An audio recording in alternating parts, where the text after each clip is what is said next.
Now we will be discussing the physiological effects of neuraxial block or the spinal or the epidural.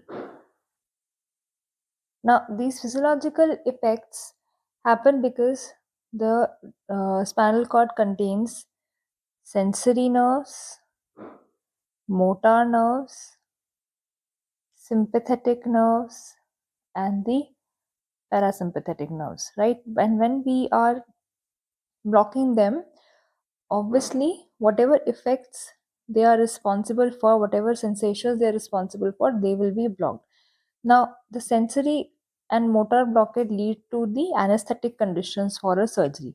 Sympathetic blockade, which means sympathectomy, is the main culprit or the main phenomenon that happens, and it governs a lot of hemodynamic changes that happen.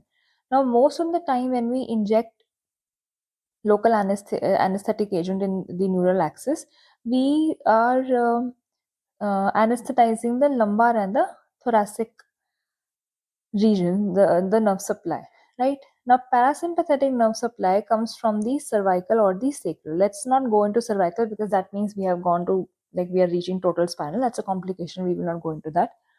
Sacral nerves are blocked only in saddle, where everything else is paired but only sacral is blocked, so only parasympathetic gets blocked. But for rest of, like, most of the anesthesia that we manage with spinal and epidural, we get a sympathectomy, and when sympathectomy happens, we have a parasympathetic dominance. Okay, and this is what major hemodynamic changes happen because of. So we shall be discussing these changes as systemically. The first and the most important system is the cardiovascular system. Now what happens is, because of sympathectomy, now if you remember, right, the sympathetic nervous system, it supplies the arterial and the venal intima, the smooth muscle fibers in the intima. Okay, so when the sympathetic blockade happens, the tone that the arterial and the venous tone that is constitutionally maintained, and because of which blood pressure is maintained, that is lost. So there will be reduction in the arterial tone and reduction in the venous tone. When the arterial tone reduces, what happens is arterial vasodilation. Okay, here we will have venodilation. Arterial vasodilation leads to a drop in systemic vascular resistance, and this could be as much as 15 to 18% in normotensive patients, and it can drop even up to 25% in elderly patients with cardiac disease. So the systemic vascular resistance reduces, which reduces the afterload. Now, when afterload reduces, the resistance against which the myocardium has to contract, that reduces. So this actually leads to improvement in the cardiac output, but this happens for a small time. This is transient. Why? Because the venodilation predominates soon. Why the venodilation predominates? It's because veins anyways do not have a lot of muscle, and when they relax, when they dilate, they are a lot of surface area. The venous system in our body is also known as the capacitance vessels, remember? And they can accommodate a lot of blood volume, and they actually act as a blood volume reservoir. Every time there is reduced blood volume in the central compartment, this peripheral compartment contracts in the calf muscles and in the peripheral muscles, and that helps the venous return to increase, and that helps in maintaining the cardiac output. Now we are essentially blocking this particular mechanism when we are doing a sympathectomy in spinal anesthesia. So when there is venodilation, the fluid will shift. Okay, when venodilation happens, we popularly called as peripheral vasodilation, because that's where most of the venous system is. So the fluid shifts from the central compartment to the peripheral compartment, and as the central compartment blood volume reduces, the preload drops, and this is far more significant than the drop in the afterload. So even though there is transient early improvement in the cardiac output, later on, because of the drop in preload, the stroke volume and the cardiac output, they drop. Now, what are the factors on which this vasodilation depends? The vasodilation, the extent of it, depends on two factors. One is the patient's baseline sympathetic tone.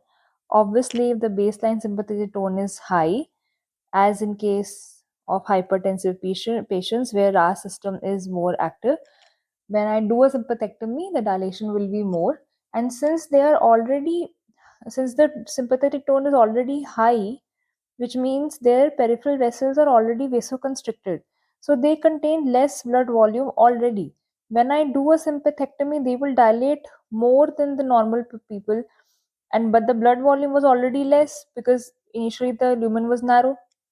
So the central compartment, the drop in the blood volume of the central compartment is far more dramatic when there's sympathectomy, and hence such patients are more prone for hypotension. That is why we say patients who are hypertensive, if they have uncontrolled hypertension, if they're not taking their antihypertensives regularly, if their RAS system is overactive, no matter what is the BP in the morning, they are expected to have an exaggerated or dramatic drop in blood pressure after neuraxial block. So no matter how the surgeons try to reduce the blood pressure within a couple of days of a surgery, such patients will again have a drop in blood pressure. So tell your surgeon friends and residents that there's no point in reducing the BP. Yes, a lot of times a high blood pressure in the morning leads to postponing of the patients. Many professors postpone because the list is very much. But essentially speaking, ideally speaking, according to our academics, reducing the blood pressure 1 or 2 days before the elective OT will not help that much. The complications of hemodynamic changes will occur even still. Now, the second factor is the extent of sympathectomy, which means what? Which means the height of my block, right? So, if I have given a high spinal, that means the whole lumbar and the thoracic spine, like T4, T6, is blocked. Obviously, the sympathetic outflow is almost completely blocked. So, in such cases, the drop in blood pressure will be higher. But if I have anesthetized the patient only till say T12, or it's just a ankle surgery, so I have blocked only up till L2 or L1 or L3 up till the knee, right? In certain cases, when we give a low dose of spinal. So in such patients, there's a lot of sympathetic system is still active, and the blood pressure drop would not be that dramatic. So now we have understood that because of the sympathectomy, the preload reduces, and so the systemic blood pressure and the diastolic blood pressure, they drop. I shall be making a separate video on hypotension on spinal hypotension. Okay, so do check that out because it's an important topic and it's an important question. So it requires a little depth of discussion. Because the main culprit here is drop in the preload, that is why preloading a patient of spinal anesthesia versus co-loading with IV fluids has been talked about, and preloading was considered one of the major ways of preventing spinal hypertension. But lately, a lot of studies have concluded that it's not really the case.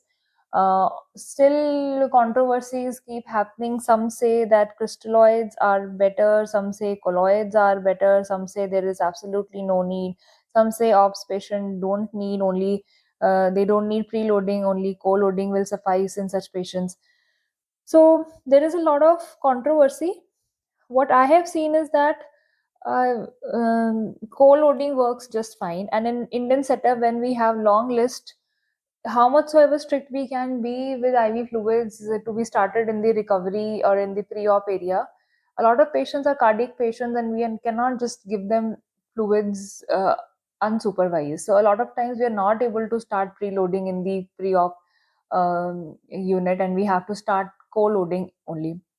It works fine. It's just that if you have already screened the patient's comorbid status and you know that the hypotension is anticipated, so you have to keep fluids as well as vasopressors ready in such patients while you are inducing such patients. So the knowledge of physiology of a patient becomes very important. Now, what happens to the heart rate? Now, heart rate essentially does not drop that much. Why? Because, okay, firstly, we know that there is reduced venous return, which leads to reduced right atrial filling. This leads to reduced atrial stretch, and that reduces the sympathetic stimulation, causes the parasympathetic system to dominate. Okay, then also because of the Bizold-Jarisch reflex, which which is mechanically the mechanoreceptors, they trigger a bradycardia whenever the end systolic left ventricular volume drops. So if there is drop in the preload and the venous return and the end systolic left ventricular volume drops, mechanically a bradycardia will be set in. I think it happens because if there is bradycardia, the diastolic time increases and the myocardial and the epicardial coronary perfusion that remains intact. So maybe this is a protective reflex. But because of this, there is a tendency for the heart rate to fall, right? But the second thing that is happening is the spinal hypotension, right? When spinal hypotension happens, the baroreceptors in the carotid and the aorta, they cause reflex tachycardia, right? They have these have the tendency to increase the heart rate. So overall, the changes in the heart rate, they balance each other, right? For a patient where this baroreceptor reflex is inadequate, say in children or in elderlies where there is calcification of the nerves, in such patients the heart rate will reduce more and the tendency for tachycardia will be less. Okay, so when especially when elderly patients, they already have a predominant parasympathetic system, they already come with a low heart rate. Most of the elderly people you must have seen, their heart rate is usually somewhere between 55 to 65, and their blood pressure is 180 by 80 or 160 by 70. So they have systolic hypertension, which is normal because of arteriosclerosis. This does not necessarily mean that they are hypertensive. The but their heart rate is already reduced. So in such scenario, and with baroreceptor reflex and RAS system nerves being calcified, they have a tendency that the heart rate will drop even further.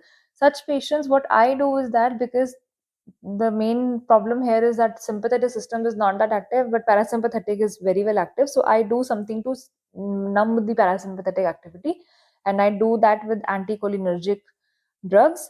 In such patients, the moment I see that the baseline heart rate, the pre-induction heart rate is less than 65 or is less than 70, I give them injection glycopyrrolate as a pre-medication. A lot of institutes practice this like universally, elderly or a normal adult, they give glycopyrrolate as anti-salagogue in every patient, and also to reduce the parasympathetic tone, because after spinal anyways the parasympathetic system is going to stay more active. So we know that heart rate, the changes might balance and there might not be much of fall. If in case you find yourself in a situation where the heart rate is falling, what can be the causes? The causes could be, first is the high spinal, like your T4 to T1 nerves have been blocked. Okay, or the peripheral sympathectomy has happened, which means again basically it's a high spinal, like T5 to L2 blockade has happened, and because of that the heart rate will fall more. Now this baroreceptor reflex, right, this is active above the level of the block. Certainly, because below the block nothing works, right? All the compensatory mechanisms are also blocked. So if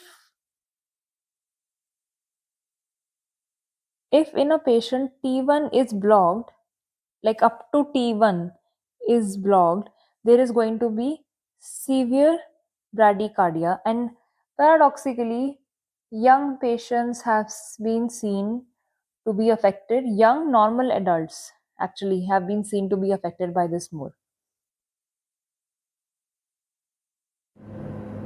Okay, so one more cause of bradycardia is vasovagal shock.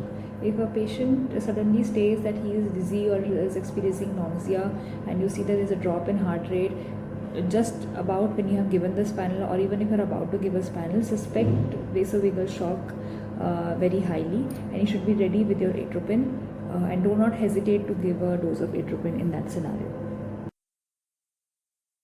Now, what happens to the coronary blood flow?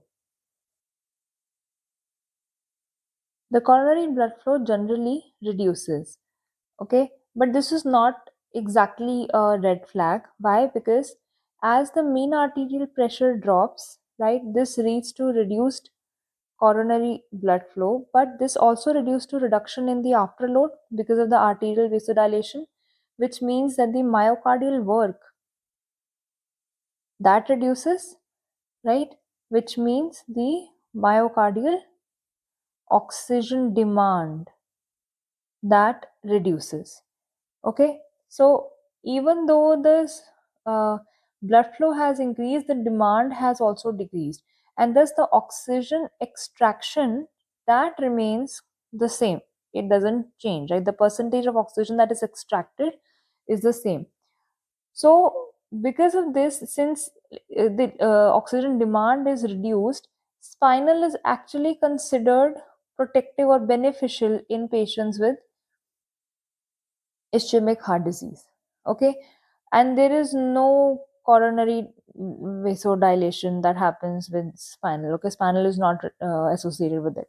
So it, in some studies it was found that IHD patients, if given spinal, not high spinal, okay, and if you maintain the blood pressure, if you don't let the blood pressure fall too much, and if you don't allow tachycardia being the main issue here, if you maintain the diastolic time and if you maintain just enough reduction in the mean arterial pressure, it can even be beneficial. But if the heart rate increases too much, then the diastolic time that reduces, and diastole is the time where coronary perfusion happens. Okay, so if you keep this heart rate within control, um, a little reduction in the mean arterial pressure will actually be beneficial. So this is about the CVS physiological changes, right? The systolic, diastolic, and the mean arterial pressures, they drop. Heart rate either remains unchanged or it may drop slightly, and coronary blood flow reduces, but along with that, myocardial oxygen demand and work, they also reduce. So it becomes a healthy profile. What are the CNS changes that happen? CNS changes are not much. If there is drop in blood pressure outside the range of autoregulation, then it will lead to reduction in the cerebral blood flow. and this is more predominant with elderly patients or hypertensive patients. But still, even in these, reduction in cognition is not that significant, and this is not that much for normotensive patients. The CNS is preserved well. That is why the patient can stay awake, and there is no depression, there is no central depression of any system in spinal anesthesia, unless we have a high spinal or we have a total spinal. In that scenario, it will be a different picture altogether. But under normal circumstances, the only thing is that in elderly or in hypertensive patients, if there is severe hypotension, then that it might lead to reduction in, coronary, cerebral blood flow. What are the respiratory physiological changes? Now, respiration point of view, also, spinal is pretty friendly, but there are certain things. The intercostal muscles and the abdominal muscles, okay, they get paralyzed. They will get paralyzed when my level is T10 and above, okay, T10, T8, T6. So for abdominal or even genitourinary surgeries, I would need a higher level of blockade. In such scenarios, when intercostal and abdominal muscles are reduced, are paralyzed, these are the accessory muscles for expiration. So although when they get paralyzed, there is some compensation from the diaphragm and the other accessory muscles like that of neck, etc. But for a patient who is already uh, in respiratory distress, okay, or a patient who already has reduced FRC or reduced vital capacity, such as patients who are gravid, obese, or they had a history of, say, any fibrotic disease like sarcoidosis or tuberculosis, so their functional capacity is already less. In such patients, if they are actually dependent on these accessory muscles, on the intercostal and abdominal muscles for their expiration, such patients should not be allowed a high spinal. They can be operated for lower limb surgeries up to level T12 and L1, but for abdominal surgeries, it should be like T10, T8 level is still friendly. That is possible, but T4 becomes difficult. And if any surgery needs peritoneum to be resected, dissected, or whatever, you usually need at least a level of T6, a sensory level of T6, which means autonomic T4. That means the whole sympathetic system is gone, and which means a lot of intercostal muscles must have paralyzed as well. So such patients should either be on assisted ventilation even during the surgery if general anesthesia is not possible, or spinal anesthesia, and especially high spinal, should be avoided. Then spinal actually has no effect on the diaphragm contraction. As such, even general anesthesia has not much effect unless I have given a muscle relaxant. If I allow the patient to have spontaneous respiration, or if I'm not paralyzing the diaphragm and yet I am uh, deepening the depth of anesthesia a lot to the point that the central respiratory drive is reduced, then it's a central component which is reduced. The diaphragm function is still intact. So there is no effect on diaphragm contraction. Okay. If at all you see a patient to go into apnea after spinal anesthesia, what can be the reason? First of all, is the most dreaded total spinal, okay, or more commonly is severe hypotension that leads to reduced cerebral blood flow, and basically there is hypoperfusion of respiratory centers. So your central respiratory drive that reduces. Another thing could be over sedation. A patient who has a tendency or does not need a lot of sedatives, and you have given more dose because the patient seems to be uncooperative, can go into apnea or at least hypopnea. If you have given too much sedation in under spinal, then you should think about your sedation and your sedative methods rather than blaming your spinal. So as I told you that all those people who have reduced FRC and reduced vital capacity, they are more prone for CO2 retention and reduced ventilation after a high spinal. So in pregnancy, the vital capacity is already significantly reduced, and this is even more in overweight uh, gravid females. So, in such patients, if you are giving a spinal anesthesia for LSCS, you can anticipate that the patient's respiratory inefficiency can happen. And for LSCS, you have to give a level of T6 anyways, right? So, you try to limit your volume of drug so that the level regresses faster, and this reduction in vital capacity or the reduction in the ventilation does not stay for a longer time. In obese patients, the vital capacity reduces with spinal anesthesia, but not as much as it happens in GA. So again, in such patients, even in obese patients, spinal is better, like Neuraxial is better. And thoracic epidural reduces this drop in vital capacity. Epidural, even if you have given a lumbar epidural, now especially in thoracic epidural with obese patients, is anyways beneficial when it comes to respiratory point of view because it reduces the pain, it reduces the hypertone of the muscles, and the ventilation improves. So this drop in the vital capacity after spinal anesthesia, which happens in GA more than in spinal, if you have given such a patient thoracic epidural, this drop will be even less. So a patient, an obese patient undergoing GA, if, especially if it's a long or if it's a abdominal or thoracic surgery, and the patient might need pain management later on as well, aggressive pain management, a thoracic epidural will solve a lot of problems altogether. So okay, now this drop in the vital capacity, the magnitude, like how much this will drop, this is directly related to the BMI.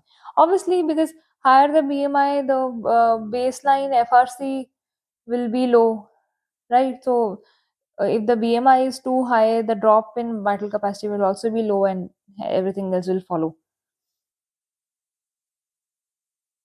Now coming to gastrointestinal system. What happens in gastrointestinal system? Not much. Okay. If you have blocked the patient's T6 to L1, this is from where splanchnic sympathetic supply comes from.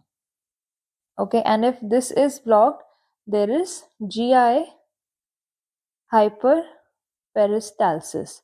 This is important. Okay, this is one of the reason why a lot of surgeons, when they have to do abdominal surgery, even in a patient with obstructive hernia, if they have to, if they think that when they open up and they don't know what they will find, they might have to do a resection anastomosis, they prefer a general anesthesia. And it's not because they are not confident or anything. That's not really the case. I have asked a lot of surgeons and colleagues of mine that why exactly you hate spinal so much when it comes to such cases. It's because they say that the tone of the gut is too high, and when they touch the gut, it starts to contract on its own. So they get scared. Like obviously, a surgeon will get scared if the gut is moving by itself. There is GI hyperparalysis and peristalsis, sorry, which happens why? Because the sympathetic system is blocked and there is parasympathetic predominance. Okay. Because of the GI hyperperistalsis, such patients can even have nausea, vomiting on table. And if you give antiemetics like ondansetron for such patients or perinorm for such patients, they might not actually respond. Again, it's because of the high peristalsis, because of the parasympathetic system. So atropine and glycopyrrolate might actually be more effective to combat this nausea and vomiting in a spinal patient. Anyways, when you have a patient under spinal and the patient complains of nausea, vomiting, my first diagnosis is actually hypotension, right? Hypotension and or bradycardia. So if there is bradycardia along with, you directly give atropine. That takes care of both the things. That takes care of GI hyperperistalsis as well, and your nausea vomiting is cured. But my first instinct is hypotension, and I often not opt for atropine. I pick my vasopressors first. I increase the fluid first. I deal with atropine later on. Only when the bradycardia is evident along with hypotension, atropine becomes my first choice.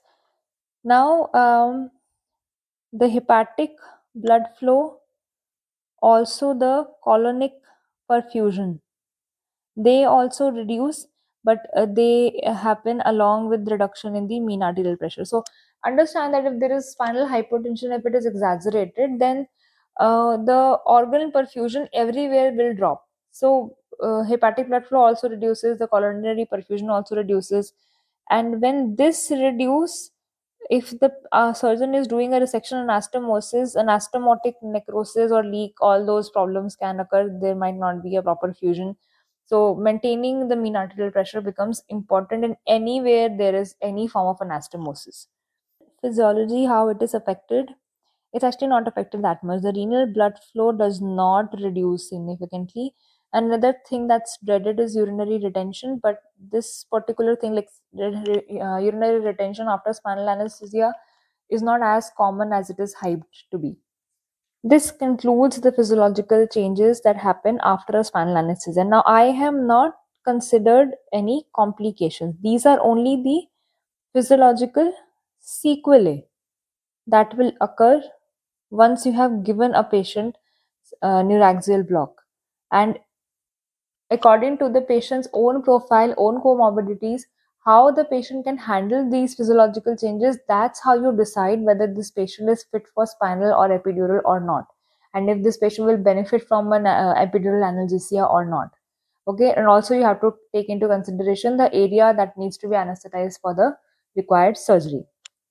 This, why I'm telling you this is because there is a difference between complications and physiological sequelae. Physiological sequelae will happen anyways. It should not be exaggerated, because once they're exaggerated, they become complications. So we need to be well informed of these and take care of all those patients who are anticipated to have them much more and become complications, and handle them in time. Okay, so just summarizing, CVS is important. All pressures, they reduce, heart rate plus minus or reduce. This is main. In respiration, you should remember that expiration might be dependent, so avoid high spinal. Okay, but even then, in a patient where GA is risky, spinal or epidural would still be a better choice. Then in GI, there is hyperperistalsis, and so anticholinergic drugs could deal with the nausea, vomiting, which happens because of hyperperistalsis. Renal stays intact. CNS also not much. If you manage the mean arterial pressure, the cerebral blood flow also maintains itself just fine. I think I've summarized it. Yes. If you have any further queries, kindly comment. If you like this lecture, please like and subscribe for more. Thank you. I'll see you next time.